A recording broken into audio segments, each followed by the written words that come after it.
তিনটি জিনিস সর্বদাই মনে রাখা উচিত। 1. উপদেশ, 2. উপকার, 3. মৃত্যু। তিনটি জিনিসকে আয়ত্তে রাখা উচিত। তিনটি জিনিসকে আয়ত্তে রাখা উচিত। 1. রাগ, 2. জিহ্বা, 3. মন।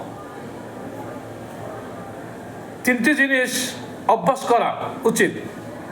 তিনটি জিনিসের অভ্যাস করা উচিত। 1.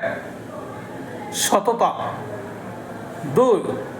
ভক্তি, 3. ভালোবাসা। তিনটি জিনিস থেকে দূরে থাকা উচিত। তিনটি জিনিস থেকে দূরে থাকা উচিত।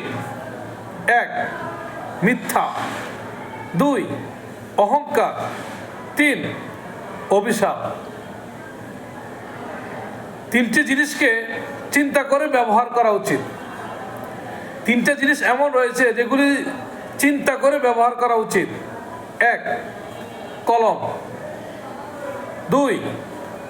কথা, 3. কদম। আর লাগবে না, হয়েছে অনেক।